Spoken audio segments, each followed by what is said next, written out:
Okay, my name is David Merieux.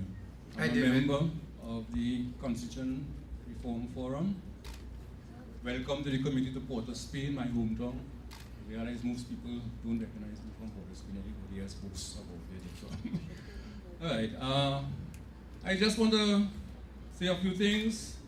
I'm of the view that both houses of parliament should be elected. The Senate through proportional representation. And from where ministers of government should be drawn. I think the constituency representatives should deal strictly with legislation and serving their constituents. I'm also suggesting that the Prime Minister and the President be drawn from the parliamentary elections, with the Prime Minister directing the Cabinet and the President approving legislation with veto powers which could ultimately be overridden by the Parliament. Secondly, the suggestion that local government be somehow inserted in our Constitution has also piqued my interest. I will suggest, however, that the idea of regional planning be inserted. Regional planning and equity in regional development. Of course, regional corporations would play a part in that scenario. But regional planning, I think, is what needs to be done, because very often the various regions feel neglected or discriminated against. Mr. Chairman, there's also been a call of having recall of representatives. I think in Trinidad, that will happen every week. Yeah. I think my suggestion that constituency representatives be freed of ministerial duties should make their presence in communities more effective. They should also be ex officio members of the regional corporations and the Tobago House of Assembly. The question of term limits has been raised. A two-term limit for the Prime Minister is suggested.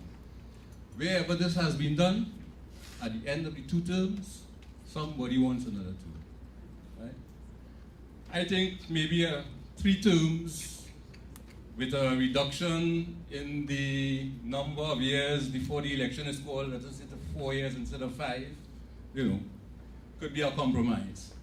In my personal view, I think if people don't want somebody to be Prime Minister for 2 terms or 3 terms, that should be left to their political parties. That should be in their constitutions, rather than the national constitution.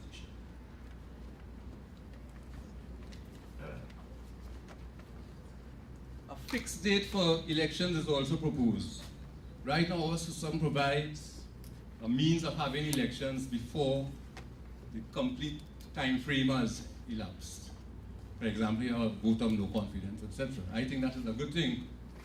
What I don't agree with is that one person, one man, one Prime Minister should have the final say in that.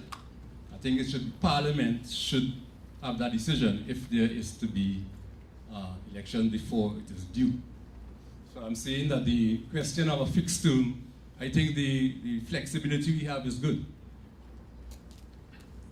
Mr. Chairman, my final point is a kind of pet peeve I have. I raised it at the last time I was in Arima.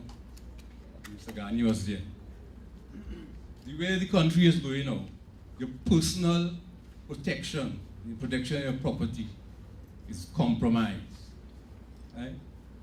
I am of the opinion that a fundamental right should be the right to bear arms, to protect your person and your property in this country. Because people doing what they want. In conclusion, Mr. Chairman, I'm suggesting that apart from constitutional reform, this country needs almost a cultural and educational reformation. Because we're going real bad. We're jumping and waving, paying people millions of dollars to fog up the place. It's a real disrespect. And youths killing one another for that. Thank you, Mr. Chairman. Thank you, David.